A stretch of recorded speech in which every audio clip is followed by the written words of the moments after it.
Assalamualaikum warahmatullahi wabarakatuh. Apa kabar anak-anak ibu semuanya? Semoga dimanapun kalian berada, kalian selalu dalam keadaan sehat dan masih tetap semangat untuk mengikuti pelajaran ekonomi. Anak-anak ibu, untuk pertemuan daring yang kedua ini, kita akan mempelajari tentang macam-macam kebutuhan.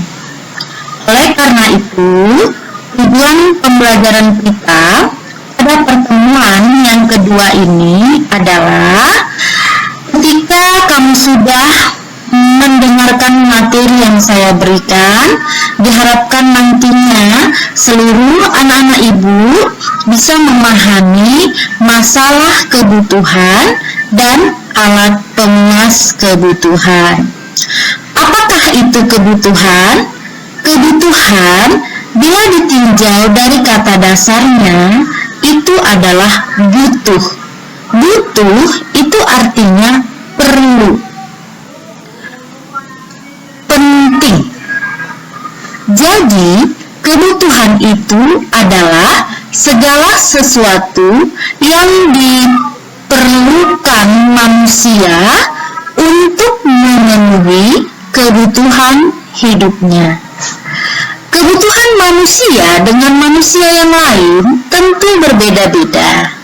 Oleh karena itu, kebutuhan dapat dikelompokkan atas 4 jenis. Yang pertama, ada yang dikatakan kebutuhan menurut intensitasnya. Menurut intensitasnya, kebutuhan dibagi atas kebutuhan primer, sekunder, dan tersier. Apa itu kebutuhan primer?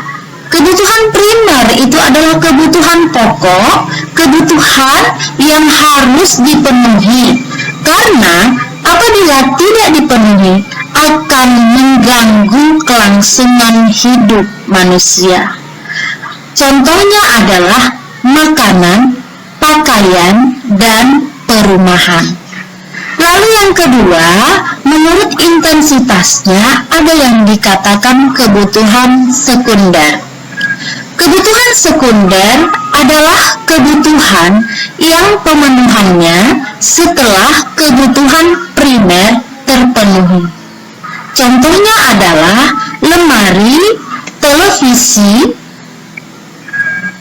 kursi, kemudian dan alat-alat rumah tangga lainnya.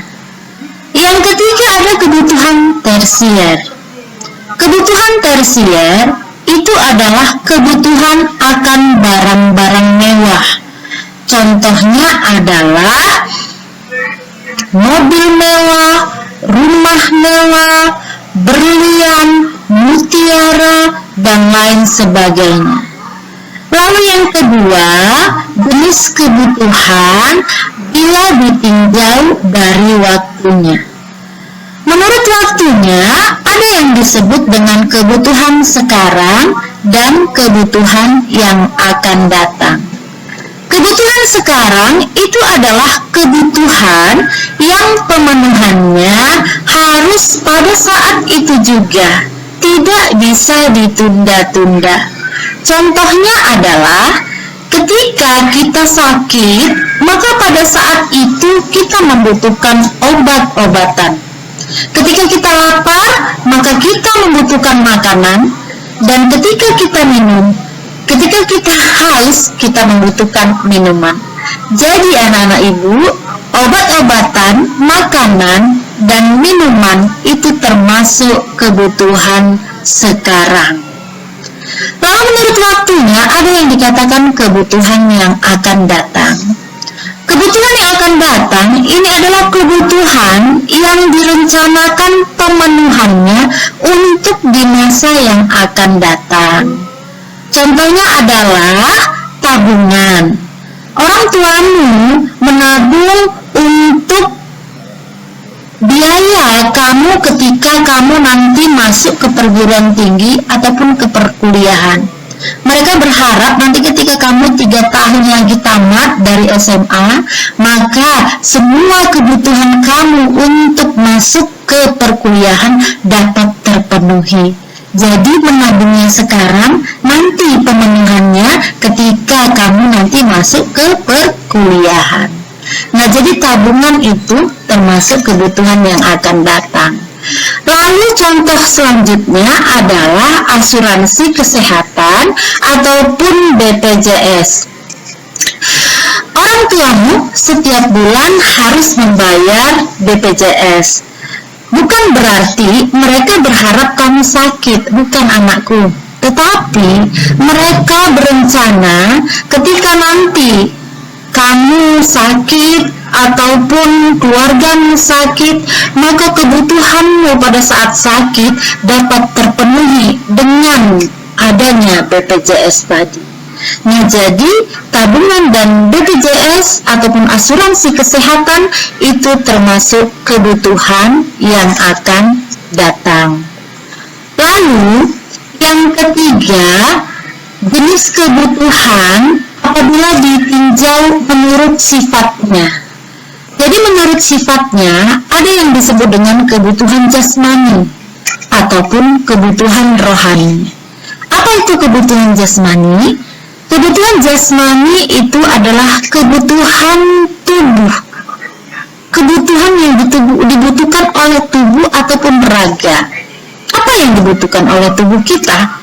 Tentunya tubuh kita membutuhkan makanan, tubuh kita membutuhkan olahraga supaya sehat, tubuh kita membutuhkan vitamin, ya. Maka olahraga, vitamin, makanan itu termasuk kebutuhan jasmani. Lalu menurut sifatnya juga ada yang dikatakan kebutuhan rohani. Kebutuhan rohani itu adalah kebutuhan yang dibutuhkan oleh jiwa. Jadi selain jasmani, jiwa kita juga membutuhkan sesuatu. Apa yang dibutuhkan oleh jiwa kita? Tentunya kejiwaan kita membutuhkan ketenangan. Dari mana didapatkan ketenangan itu? Ketenangan itu bisa didapat dengan cara sholat, dengan cara mendengarkan ceramah, mengikuti pengajian, mendengarkan nasihat orang tua. Nah, jadi sholat, ceramah, pengajian, dan mendengarkan nasihat orang tua itu termasuk kebutuhan rohani. Dan yang terakhir, jenis kebutuhan bila ditinjau dari subjeknya. Menurut subjeknya, kebutuhan dibagi atas 2, yaitu kebutuhan individu dan kebutuhan sosial. Apa itu kebutuhan individu? Kebutuhan individu itu adalah kebutuhan pribadi, kebutuhan diri sendiri. Apa itu contohnya? Contohnya adalah sikat gigi, handuk, handphone, kemudian sendal, dan lain sebagainya. Lalu yang kedua, menurut subjeknya adalah kebutuhan sosial. Apa itu kebutuhan sosial? Kebutuhan sosial itu adalah kebutuhan yang dibutuhkan oleh orang banyak, masyarakat banyak. Apa yang dibutuhkan masyarakat banyak? Masyarakat membutuhkan sekolah untuk tempat belajar. Masyarakat membutuhkan jalan raya. Masyarakat membutuhkan rumah sakit untuk berobat. Masyarakat membutuhkan taman. Maka sekolah, rumah sakit, taman itu semua kebutuhan sosial. Nah, itulah jenis-jenis kebutuhan anak-anak ibu. Semoga kiranya setelah mempelajari jenis kebutuhan ini, kalian semua paham dan mengerti macam-macam kebutuhan. Selanjutnya, kita mempelajari tentang kelangkaan. Kalau kita lihat slide yang ada di depan ini adalah gambar tentang banyaknya orang yang sedang antri untuk mendapatkan minyak. Ya, mereka rela antri berhimpit-himpitan, bersempit-sempitan untuk mendapatkan minyak. Kenapa demikian? Karena mereka membutuhkan minyak. Lalu pertanyaan selanjutnya, kenapa mereka tidak mencari di tempat lain? Jawabannya adalah karena tidak ada tempat lain yang menyediakan minyak, hanya di situ saja, sehingga mereka harus rela antri untuk mendapatkan minyak tersebut. Anak-anak ibu, minyak langka didapatkan. Kondisi ini menunjukkan bahwa terjadinya kelangkaan. Apa itu langka? Apa itu kelangkaan? Kelangkaan itu adalah suatu kondisi di mana jumlah alat pemuas kebutuhan manusia yang sedikit tidak mencukupi dibandingkan dengan jumlah kebutuhan. Inilah yang dikatakan kelangkaan. Banyak manusia membutuhkan minyak, tetapi minyak sebagai alat pemuas kebutuhan manusia tersedia cukup sedikit. Maka terjadilah kelangkaan. Nah, oleh karena itu, untuk mendapatkan barang yang langka tadi, manusia melakukan pengorbanan. Apa pengorbanan mereka? Pengorbanan mereka dengan cara berdiri, antri, berkepanjangan, berhempit-hempitan. Nah, mereka mengorbankan semua itu untuk mendapatkan barang yang langka tadi. Nah, sekali lagi anak ibu, kelangkaan itu suatu kondisi di mana jumlah alat pemuas kebutuhan manusia yang sedikit, yang tidak mencukupi, sementara kebutuhan manusia itu jumlahnya sangat banyak. Itulah kelangkaan. Lalu, kebutuhan manusia itu sifatnya tidak terbatas. Artinya tidak terbatas itu manusia tidak pernah merasa puas. Mungkin kamu pernah merasakan kondisi seperti ini. Ketika kamu sudah memiliki sesuatu barang, kamu ingin membeli barang yang lain. Ketika kamu sudah mendapatkan barang yang kau inginkan, kamu ingin membeli barang yang lain. Nah, maka dikatakan manusia itu kebutuhannya tidak ada batasnya. Ya. Lalu kebutuhan manusia yang tidak terbatas ini dipengaruhi oleh beberapa faktor. Yang pertama, pengaruh sifat alami manusia tersebut. Ya, sifat alaminya memang suka shopping. Ya, maka tentunya setiap shopping barang yang satu merasa kurang puas, beli lagi barang yang lain. Setelah itu beli lagi itu nggak puas lagi, beli lagi yang satu lagi. Nah, ini termasuk sifat alami manusia itu sendiri. Lalu yang kedua, faktor yang pengaruhnya adalah tingkat pendapatan. Ya, artinya semakin besar tingkat pendapatan kita, maka tentunya semakin banyak kebutuhan kita. Ya, jadi ketika kita guru honor dengan gaji 500.000, ya, kita bisa memenuhi membeli baju. Nah, sekarang sudah naik gajinya jadi 1 juta, maka udah naik juga kebutuhannya. Membeli baju, beli sepatu tiap bulan, harus membeli yang lain-lainnya. Ya, ini termasuk pengaruh dari tingkat pendapatan tadi. Lalu yang ketiga adalah lingkungan alam. Yang keempat, lingkungan sosial. Jadi kalau lingkungan sosial kita misalnya ini biasanya di asrama ya, di asrama ataupun di perumahan-perumahan, ini sangat sering terjadi. Artinya ketika kita tinggal di asrama ataupun perumahan, kita melihat tetangga kita beli parabola, kita ikut beli parabola. Tetangga kita nanti membuat pagar mewah, kita pun sibuk untuk membuat pagar mewah. Nah, jadi lingkungan sosial tadi sangat mempengaruhi tidak terbatasnya kebutuhan manusia. Lalu selanjutnya adalah kemajuan teknologi. Lalu kemajuan teknologi ini contohnya seperti ini, Nak. Jadi handphone kita yang semula 3G kita sudah merasa senang, ternyata sekarang sudah ada 4G, bahkan sudah ada 5G ya, 5G. Nah, jadi ketika kita sudah memiliki handphone yang 3G, kita ingin punya yang 4G. Setelah kita memiliki handphone 4G, maka sekarang kita ingin memiliki handphone yang 5G. Kenapa demikian? Karena kemajuan dari teknologi. Lalu selanjutnya adalah agama dan kepercayaan. Nah, itulah faktor-faktor yang mempengaruhi kebutuhan manusia yang tidak terbatas tersebut. Lalu selanjutnya adalah tentang biaya peluang.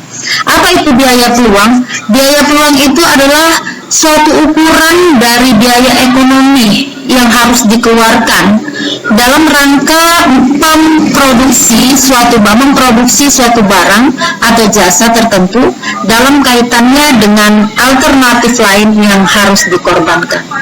Artinya biaya peluang ini adalah biaya yang muncul karena adanya dua pilihan, ya, di mana kita harus mengorbankan pilihan yang satu untuk memilih pilihan yang lain, ya.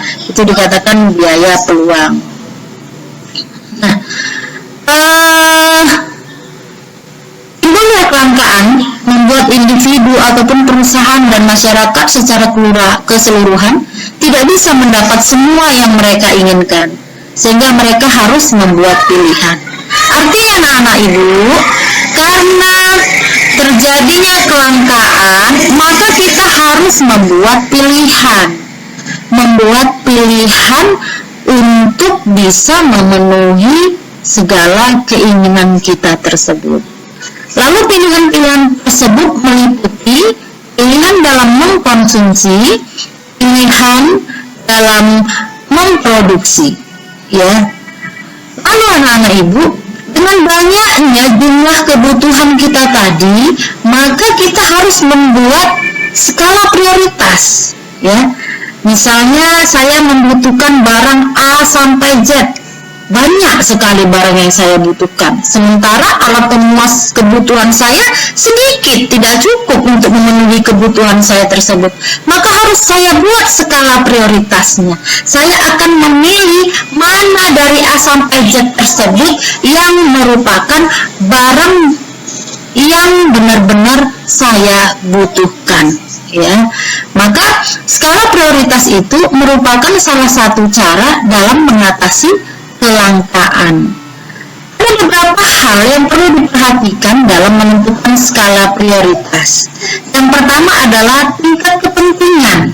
Jadi kalau misalnya kamu sebagai anak sekolah membutuhkan 5 macam kebutuhan. Yang pertama misalnya buku, yang kedua sepatu, buku, kemudian yang kedua kamu butuh jam tangan, lalu kamu butuh kamu membutuhkan handphone, ya, kamu butuh jam tangan, butuh handphone, butuh buku, maka kamu harus membuat skala prioritasnya berdasarkan tingkat kepentingannya. Dari yang ketiga ini, mana yang paling kau butuhkan? Kalau memang kamu sebagai siswa memang paling membutuhkan buku, maka pilihlah buku sebagai kebutuhanmu, sebagai pilihanmu. Lalu yang kedua, hal yang perlu perhatikan dalam menentukan skala prioritas adalah kesempatan yang dimiliki. Yang ketiga adalah tentang pertimbangan masa depan. Lalu yang keempat adalah kemampuan diri. Lalu jangan dipaksakan anak ibu, ya. Kalau memang tidak mampu, jangan dipaksakan. Sesuaikanlah dengan kemampuan diri kita untuk memiliki suatu barang atau memenuhi kebutuhan kita. Jangan dipaksakan. Kalau dipaksakan bisa berbahaya. Lalu menggunakan barang pengganti. Ini juga merupakan pilihan anak ibu, menggunakan barang pengganti.